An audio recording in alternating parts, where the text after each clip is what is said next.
और खबरों की शुरुआत करेंगे आज की सबसे अहम खबर के साथ। जी हां, आज श्रीनगर एयरपोर्ट से आज़मीन हज का पहला काफिला मुकद्दस सफर के लिए रवाना हुआ। श्रीनगर हज हाउस से आज़मीन के काफिले को जम्मू कश्मीर हज कमेटी की चेयरपर्सन सफीना बेग ने हरी झंडी दिखाकर रवाना किया। आज श्रीनगर से 2 फ्लाइट्स में 630 आज़मीन रवाना होंगे। दूसरी परवाज 5 बजे उड़ान भरेगी।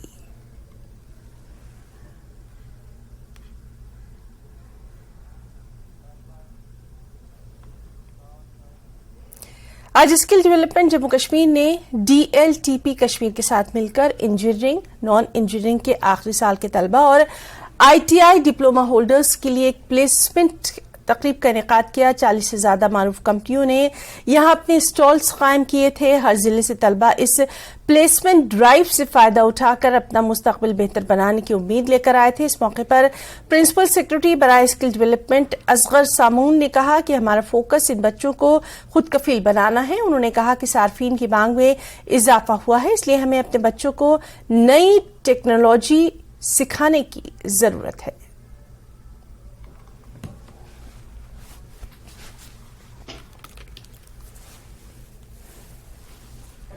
देखिए, आज कोई 5000 बच्चे यहाँ रजिस्टर किए हैं और लगभग 500 कंपनियां यहाँ पे आई वैकेंसीज हैं और मेरे पास जो डेटा है लगभग 30-40 कंपनियां हैं यहाँ पे जो आई हुई। तो उम्मीद करते हैं 8-10 बच्चे ले लेंगे। ये 500 वैकेंसियाँ हम कितने बच्चे लेते हैं उनको अपनी फिजिबिलिटी भी देखनी है। सैलरी अच्छी है, 15-20 हज़ार है। एक ने 30 हज़ार भी ऑफर किया है, उससे ज़्यादा 40 हज़ार भी किया है। हम सैलरी नहीं बताने चाहिए, बच्चे इनकरेज होने चाहिए, क्योंकि जब बच्चे के जेब में थोड़ी पैसे आ जाते हैं, कॉन्फिडेंस आता है, वो फिर सोचना शुरू करता है। फिर आगे वो जॉब करेगा कंटिन्यू या दूसरी जॉब करेगा, वो एक्सपीरियंस गेन करेगा। नॉर्मली ये है कि आजकल बच्चे बहुत जल्दी नौकरी छोड़ के दूसरी नौकरी पर चले जाते हैं। जॉब्स की कोई कमी नहीं है, लेकिन इसके लिए हमें अपॉर्चुनिटी क्रिएट करना है। इसलिए मेरे साथ डायरेक्टर भी हैं, प्रोफेसर बुरहान भी हैं, ये IIM जम्मू से, उनको हमने स्पेशली बुलाया था सॉफ्ट स्किल के लिए। हम चाहते हैं बच्चों की सॉफ्ट स्किल भी देने। रेगुलर कोर्सेज हैं हमारे 3 साल के डिप्लोमा कोर्सेज, पॉलिटेक्निक्स हमारे जो 22 पॉलिटेक्निक हैं सरकारी। इसके अलावा हमारे 55 ITIs हैं सरकारी, 35 प्राइवेट ITIs हैं। कुछ उनमें से भी अच्छा काम कर रहे हैं, जैसे साहिब ITI है गुड़गांव में और RSपुरम है, यहाँ फुरी बटपुरम में हमने एग्रीकल्चर ITIs खोले हैं। एग्रीकल्चर यूनिवर्सिटी से भी हमारा रब्ता है। सेंट्रल यूनिवर्सिटीज 2 है वहाँ पे, Jammu university, Kashmir university, cluster university, Baba Ghulam Shah university और IUSC, उनको तो 2 पॉलिटेक्निक दिए हुए हमने। और हम इसके अलावा हमारे पास क्लस्टर यूनिवर्सिटी 2 हैं, तो EDI को भी हमने इन्वॉल्व किया है। हम उम्मीद करते हैं कि 1 से 1.5 लाख बच्चों का शॉर्ट टर्म ट्रेनिंग हिस्सा करेंगे, जिसमें 50,000 तो लड़कियां ही होंगे, वो ग्रुप्स में करेंगे। उसके पिछले साल हमने ये स्कीम खुद ही शुरू की थी, जिसमें हमने कुछ 5,000 बच्चों को ट्रेनिंग दी। वो 10-10, 15-15 का बैच बना के वो ITI में आती थी, नियरेस्ट जो उनके घर के नज़दीक है। आने जाने का किराया और उसके साथ इंस्ट्रक्टर का जो इंसेंटिव है 300 रुपये पर चाइल्ड। तो वो अगर 10 बच्चों को पढ़ाएगा 3000 उसका हो गया। और मटेरियल लाना पड़ता है, टीचिंग लर्निंग मटेरियल। इससे पहले हमने कोविड वॉरियर्स की ट्रेनिंग की थी और यहाँ पे PMKY4 भी शुरू हो गया है। कहकशा मैडम है यहाँ पे जो चलाती है, जो NSCC कोऑर्डिनेटर है, उसमें भी 25-30 हज़ार का टारगेट हमें मिला है, उसमें होंगे। बैक टू विलेज में हमने जो आइडेंटिफाई किए थे 85,000 बच्चे किए थे, उसमें 50% लड़कियाँ हैं। और आधार कार्ड रजिस्ट्रेशन के बाद उनको हमने DCs ने उनकी ट्रेनिंग शुरू की है। कई DCs ने अच्छी तरह से काम कराया है, तो सारे DCs पे लगे हुए हैं। तो 2 करोड़ रुपये उनको एडवांस दिया था हमने, और भी पैसा मिलेगा। Funding should not be an issue. तो हम चाहते हैं कि एक तो रेगुलर कोर्स करें और एक शॉर्ट टर्म कोर्स करें। शॉर्ट टर्म कोर्स अपनी चॉइस का करें, जैसे PMKY2 में 3 लाख बच्चे ने किया था, उसके बाद PMKY4 में अभी कर रहे हैं, टारगेट मिला हुआ जो भी हमारा है। 3 में तो हमने फिर कोविड वॉरियर किए थे, पहले फेज में कुछ 750 हमने इसमें किए थे ITIs में डायरेक्टर के जरिए, और बाकी बच्चे कोई 2000 किए थे इनमें जो NSDC के जो इनके अप्रूव्ड हैं, जो आपके जो ट्रेनिंग कराने वाले ट्रेनर्स। तो अब मिक्स ये सारा मॉडल चल रहा है। देखिए, कंपनियां भी बदलती रहती हैं। कोविड के बाद आपने देखा होगा अब सिचुएशन बदल गई है। अब यातायात भी इजी हो गया है। यहाँ पे टनल बन रहे हैं, यहाँ पे हाईवे बन रहे हैं, यहाँ पे रेलवे आएगा, यहाँ पे टूरिस्ट आ रहे हैं, बाकी चीजें हो रही है, अपॉर्चुनिटी बढ़ रही है ना। तो कंज्यूमर भी डिमांडिंग हो गया है, नए नए मॉडल कार्स के आ रहे हैं। कस्टमर केयर सेंटर अगर क्रिएट किए जा रहे हैं, जैसे बाकी बाहर है, उस हिसाब से 15-20 ये बच्चे कस्टमर केयर सेंटर में ही जा रहे हैं ज्यादातर। आज जो बच्चे आए हैं, आज लगभग 500 वैकेंसी है हमारे पास, कोई 1000 से ज्यादा बच्चा आया है और 5000 बच्चा आया है। रिस्पांस अच्छा है, तो कंपनियां भी 30-40 आई है शॉर्ट नोटिस पे। ये कंटिन्यू हम करेंगे और ये एक मेगा इवेंट टाइप का है, वरना हम तो रेगुलर तो प्लेसमेंट करते रहते हैं। ज्यादा कस्टमर केयर में ही बच्चे जाते हैं, वहीं पे जॉब जाता है। तो आपको ये नहीं देखना जॉब कहाँ मिले, जॉब पहले आपको मिले, आपके पास जब थोड़े पैसे जेब में आए तो आइडियाज भी आते हैं, वो बच्चा आगे जाके फिर अपने करियर को इम्प्रूव करेगा। और जैसे कि हमें पता कि 7 जून यहाँ पे मेगा जॉब फेयर मेला हुआ है जो ऑर्गेनाइज किया गया है, मतलब डिफरेंट कैंडिडेट्स के लिए जो भी डिजर्विंग है, डिपेंडिंग अपॉन उनके पास क्या स्किल है, उस स्किल के जरिए वो यहाँ पर अपनी प्लेसमेंट के लिए मतलब इंटरव्यू दे सकते हैं और उसी बेसिस पर उनकी सिलेक्शन होगी। जो जितना डिजर्विंग होगा, जो जितना केपेबल होगा, डेफिनेटली उसकी सिलेक्शन हो जाती है। जैसे हमें पता है कि लाइक वैली में काफी अनएम्प्लॉयमेंट चल रही है, तो जैसे कि यहाँ मतलब पता है कि स्किल डेवलपमेंट कोर्सेज हो रहे हैं अलग अलग ITI से, पॉलिटेक्निक्स वगैरह से, तो उस कोर्सेज के जरिए आप अपनी स्किल को एनहांस कर पाते हो और जब आप उसको एनहांस कर पाते हो डेफिनेटली अपने उस स्किल को और अपनी कैपेबिलिटी के जरिए आप अपना रोजगार कमा सकते हो। तो काफी अच्छा इनिशिएटिव है और काफी पार्टिसिपेंट्स भी आए हो और काफी मतलब मुझे लगता है क्या हुई भी है, रादर काफी बच्चों की सिलेक्शन भी हुई है अपनी अपनी मतलब डिजर्विंग पोजीशंस पे जो भी उनके लिए बेस्ट था। Thank you. टेक्निक की स्टूडेंट हूँ, मैं इंटर्न हूँ JVC में, तो ये बहुत अच्छा कॉलेज है, ये बहुत सपोर्टिव है, स्टाफ भी बहुत सपोर्टिव है, मैं बहुत थैंकफुल हूँ HOD और बाकी स्टाफ। आने वाले दिनों में जम्मू कश्मीर में टूरिज्म को बहुत ज्यादा फरोग मिलेगा और पिछले साल के मुकाबले में सयाहों की तादाद भी कहीं ज्यादा होगी। ये तमाम बातें कहीं जम्मू कश्मीर के सेक्रेटरी टूरिज्म सैयद आबिद रशीद ने न्यूज 18 JKLS से एक्सक्लूसिव बातचीत में उन्होंने कहा कि टूरिज्म वर्किंग ग्रुप की मीटिंग में इस सिलसिले में तमाम पहलुओं पर गौर खौस किया गया है। इस बातचीत में उन्होंने और क्या कुछ कहा है, आपको दिखाते हैं। G20 third tourism working group जो कश्मीर में मुनक़िद हुआ अभी पिछले दिनों, 1947 से आज तक का इतना बड़ा इस स्केल का और इस मैग्नीट्यूड का इवेंट मुझे नहीं लगता हुआ है।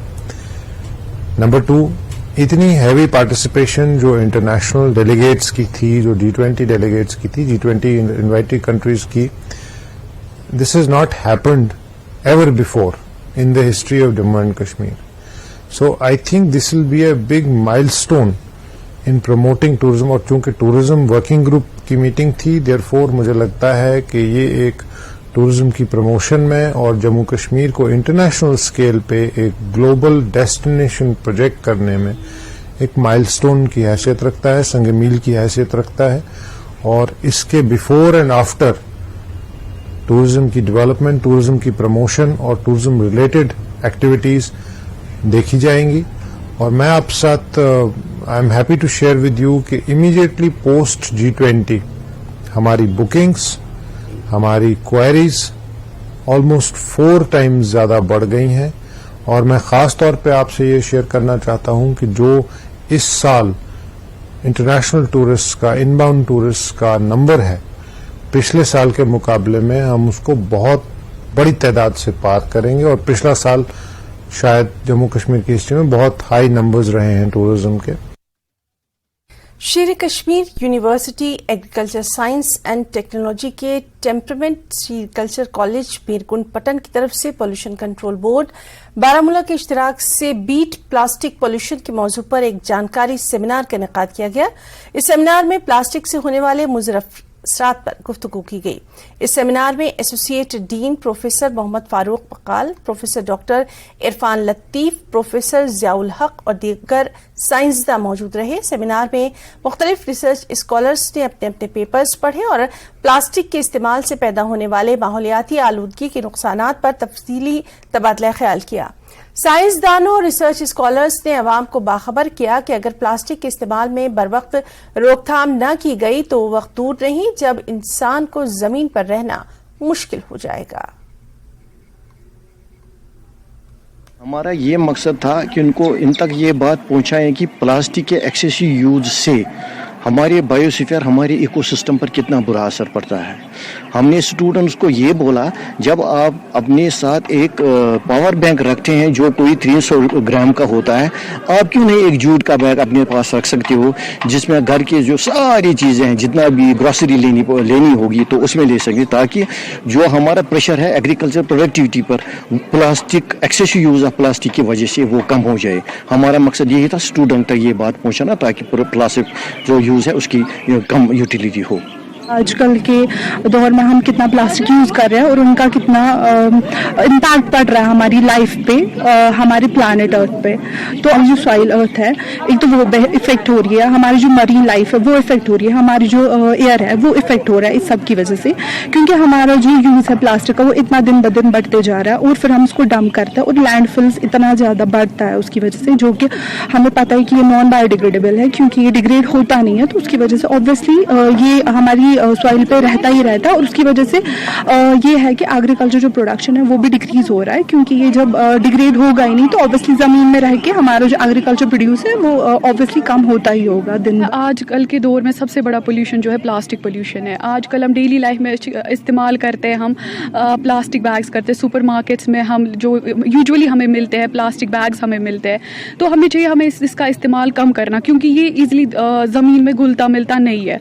तो इसकी वजह से क्या रहता है, ये ज़मीन में बहुत टाइम तक रहता है, जिसकी वजह से अच्छी, और हम इनको वाटर बॉडीज़ में भी डंप करते हैं काफ़ी टाइम तक। तो उस वजह से क्या होता है कि वहाँ पे भी जो हमारी होती है लेक की लाइफ होती है, हमारी फिशेस होती है, हमारी वाटर एनिमल्स जो रहते हैं, तो उनमें उनको प्रॉब्लम हो जाती है, उनकी डेथ्स हो जाती है, एनिमल्स की डेथ हो जाती है। तो हमें चाहिए कि प्लास्टिक का कम से कम यूज़ करना, और इसका ऑल्टरनेटिव हमें इसके बदले पेपर बैग इस्तेमाल करना चाहिए, जूट बैग इस्तेमाल करना चाहिए। और खबरों में वक्त है एक छोटी सी ब्रेक का।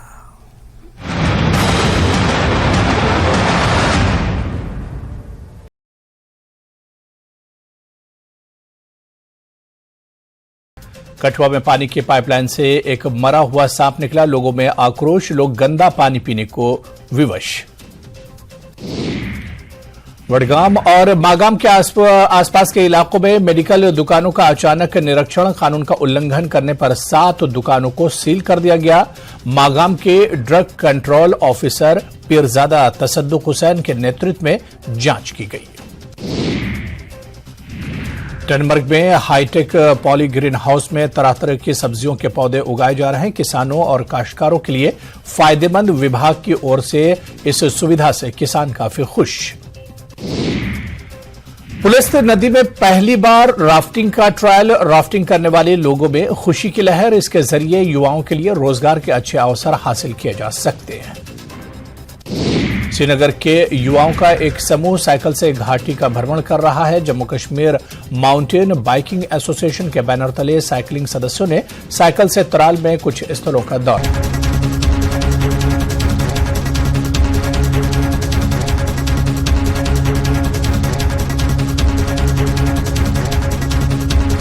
बैद्यनाथ कब्ज हर, पुरानी कब्ज, एसिडिटी व अन्य पेट की परेशानी में उपयोगी।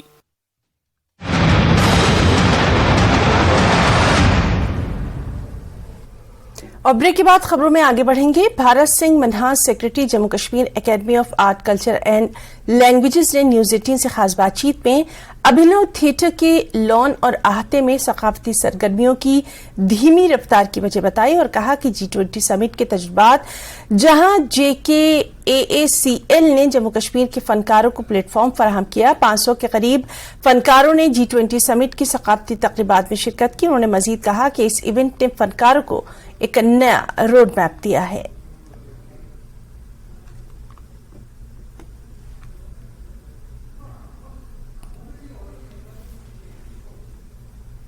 भारत सिंह जी, आपका स्वागत है हमारे कार्यक्रम। Thank you sir. सबसे पहला मेरा ये सवाल है कि G20 को लेकर अगर बात करें, कैसा एक्सपीरियंस रहा जो हमारे आर्टिस्ट में उन्होंने परफॉर्म किया, और उसके बाद जो उसे सराहाया गया इंटरनेशनल लेवल पे, कैसे इन सब चीज़ों को लेते हैं आप? कैसा एक्सपीरियंस रहा आपको? ये बहुत अच्छा एक्सपीरियंस रहा। मतलब आप कह सकते हैं कि मोर देन 400 आर्टिस्ट हमारे जम्मू कश्मीर के जो हैं, उन्होंने बहुत अच्छे तरीके से, मतलब वेलकम का पार्ट हो, एयरपोर्ट पे हो, होटल्स में हो, या जो हमारा मेन इवेंट था गाला डिनर का, या आगे पीछे जो साइड इवेंट्स थे, हमने मतलब 4-5 दिन तो टैगोर हॉल में before the event daily basis पे हर रोज़ हमारी कल्चरल एक्टिविटी चलती रही। फिर कुछ तो हमें मतलब कुछ जो हमारे वहाँ स्पॉट से हम मतलब उसको मतलब एक किस्म से उसको कनेक्ट करने के सिलसिले में हमने साइड इवेंट्स भरपूर एक हफ्ता भर वहाँ किए।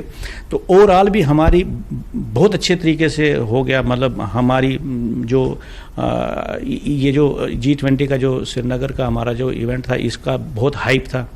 तो इसमें हमने भी मतलब भरपूर जो हम कर सकते थे अपनी कैपेसिटी के हिसाब से, पोटेंशियल के हिसाब से हमने उसमें पूरा भाग लिया। योगदान हमारा सबके सामने है। दूसरा सवाल ये है कि जो हमारे आर्टिस्टों को एक्सपोजर मिला इंटरनेशनल लेवल पे, बाहर से जितने भी लोग हमारे डेलीगेट्स आए थे, उसके बाद क्या लगता है यहाँ के आर्टिस्ट को इंटरनेशनल लेवल पे एक्सपोजर मिलेगा?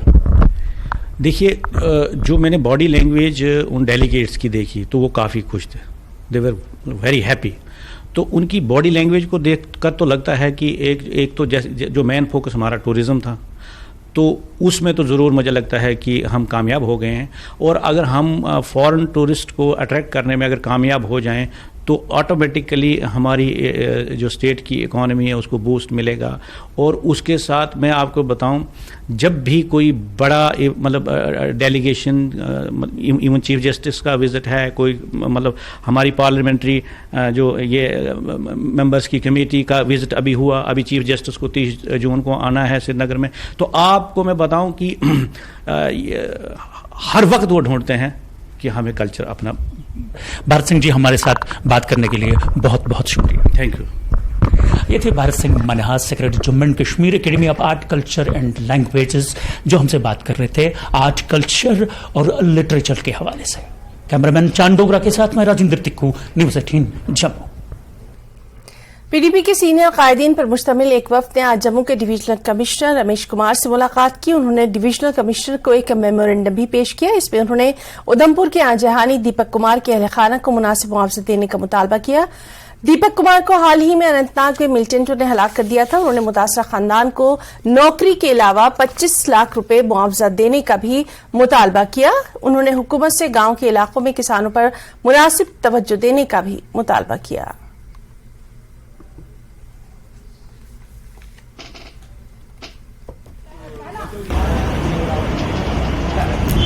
पिछले दिनों दीपू कुमार जी की हत्या हुई थी तो एक टीम पार्टी सदर ने बनाई थी, तो मैं भी वहाँ उनके मौके पर उनके घर गया था।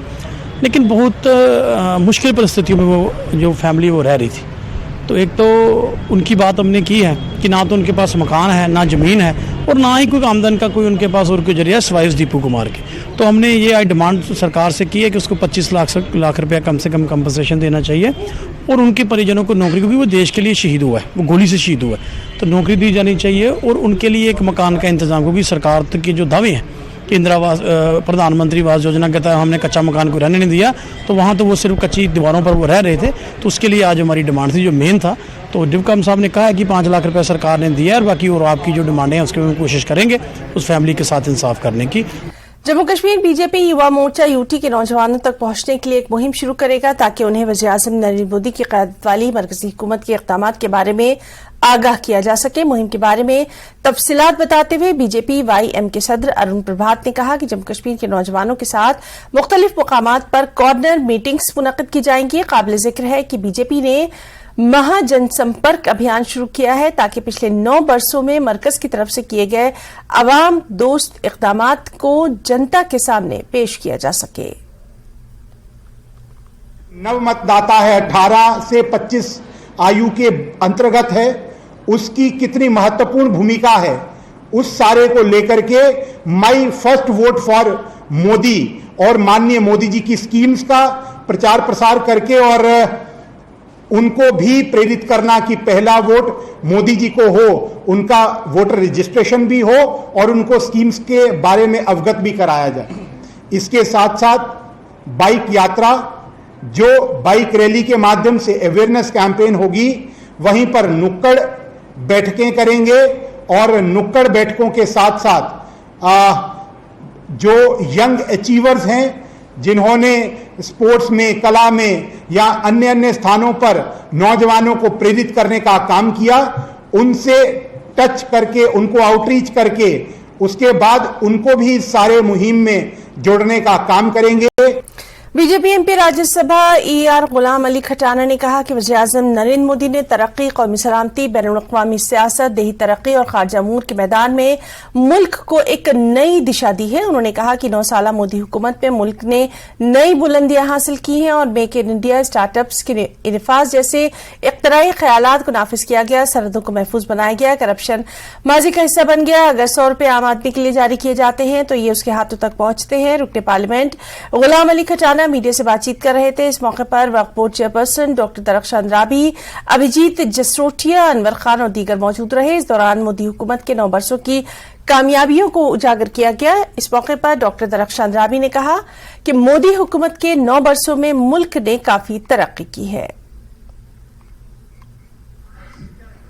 हमारे जितनी गवर्नमेंट की पॉलिसीज हैं, स्कीम्स हैं और खासकर आप लोगों से जो मिलना था, आपके साथ इंटरेक्शन है, तो वो था क्योंकि हमारी जो गवर्नमेंट है, हमारी गवर्नमेंट ने, मोदी जी ने जितने भी स्कीम्स लाई वो जमीनी सतह पे कैसे हुई और हमारे देश का सर जिस तरह से ऊंचा हुआ। पहले तो ऐसा नहीं था, हमें थर्ड वर्ल्ड कंट्री के नाम से जाना जाता था पूरे हम कहेंगे वर्ल्ड में। अगर आज अब हिंदुस्तान से बाहर जाते हैं तो हमारा पासपोर्ट भी एक इज्जत की निगाह से देखा जाता है और हमारे सिटीजन्स को भी वहां पे एक मान मिला है। ये सिर्फ हमारे प्रधानमंत्री जी की मेहनत से हुआ कि उन्होंने देश का सर हमेशा ऊंचा करने की कोशिश की। जिला डोडा के काहरूगंदों से ताल्लुक रखने वाले डेमोक्रेटिक आजाद पार्टी के कई कारकुनों, सरपंचों और पंचों ने कांग्रेस में शमूलियत इख्तियार की। बानेहाल में कांग्रेस के रियासती सदर वक़ार रसूलवानी की रिहाइशगाह पर खास प्रोग्राम का इनेकाद किया गया। वक़ार रसूलवानी डोडा से कांग्रेस लीडर शेख रियाज अहमद और सीनियर कांग्रेस लीडर इम्तियाज खांडे ने कांग्रेस में शामिल होने वाले अफराद का खैर मकदम किया।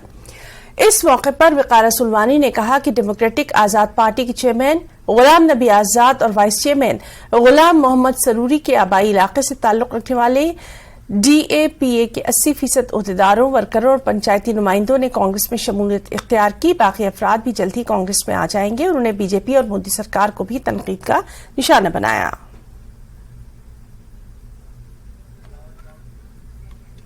उधमपुर के सलाथिया चौक पर कांग्रेस कारकुनों ने एहतजाज किया। CUET इम्तिहान सेंटर जम्मू कश्मीर से बाहर रखने के खिलाफ ये एहतजाज किया गया। सीनियर कांग्रेस लीडर सुमित मगोत्रा ने एहतजाज की क़यादत की। कहा, हुकूमत ने तलबा पर इजाफी बोझ डाला है, खासतौर पर माशी तौर पर कमजोर तलबा को परेशानी में डाला गया है। कॉलेज में पढ़ने के लिए, सिर्फ कॉलेज में पढ़ने के लिए भी अगर उनको पंजाब में जाना पड़ा, ये हम कदापि बर्दाश्त नहीं करेंगे। मैं पूछना चाहता हूं सरकार से, क्या हमारे जम्मू में इंस्टीट्यूट नहीं है? क्या हमारे डिस्ट्रिक्ट उधमपुर में कॉलेज या प्राइवेट इंस्टीट्यूट नहीं है जहां पे बच्चों के एग्जाम लिए जा सके? मैं कहूँगा ये बहुत बड़ी साजिश है। देखिए, आज हमने यहाँ रोड बंद करके डिमांड की है। इसके बाद हमारी यही कोशिश होगी, जितने भी यहाँ पे छात्र संगठन है, हम स्टूडेंट्स को साथ लेके इस सरकार के खिलाफ सड़कों के। खबर उधमपुर से है, जहां के झज्जर कोटली में एक खातून की मुश्तबा हालत में मौत हो गई। 32 साला रीना शर्मा को डिस्ट्रिक्ट अस्पताल उधमपुर मुंतकिल किया गया, जहां डॉक्टर्स ने उन्हें मुर्दा करार दे दिया। इस बीच उनके अहले खाना और रिश्तेदारों ने अस्पताल के बाहर सख्त एहतजाज किया। रिश्तेदारों के मुताबिक रीना को ससुराल में तशद्दुद का निशाना बनाया गया और कत्ल किया गया। रिश्तेदारों ने इस मामले की जांच करने और इंसाफ का मुतालबा करने